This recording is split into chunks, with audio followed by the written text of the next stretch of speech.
The day had finally arrived and I was so super excited. I barely slept. We had a 6 a.m. flight out of Harrisburg to Atlanta, so we had to be at the airport really no later than 4:30.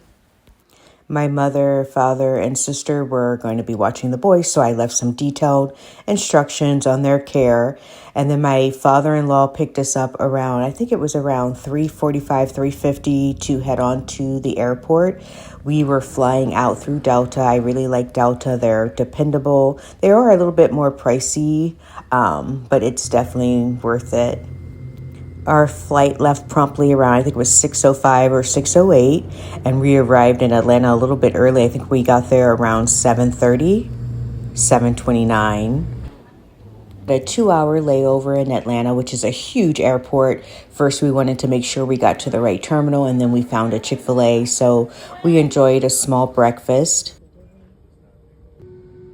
Our flight from Atlanta to Orlando left at 9:39, and we arrived in Orlando around 10:45. The Florida weather is so crazy because when we first got there, it was raining, but by the time we had signed up for our Mears transportation, the sun was back out, and it was like this pretty much the entire weekend.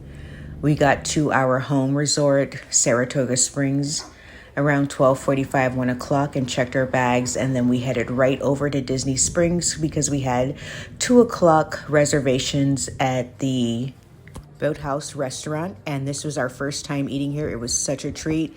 10 out of 10 would definitely recommend. I love the interior styling. The customer service was great. It was clean, and the bread that they served before your meal was so good with this honey butter. I got a crab cake with fries, and my husband got a nice steak with potatoes.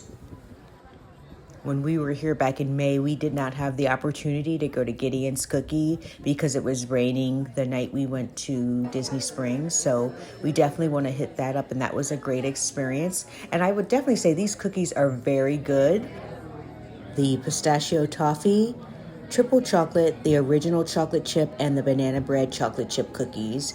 And then after we were done with that experience, we just did a little shopping before heading back to our resort. Instead of waiting for a bus, we just chose to take an Uber to get back to the resort as soon as possible so we could get into our room, freshen up before heading over to Disney's Not So Scary Halloween party.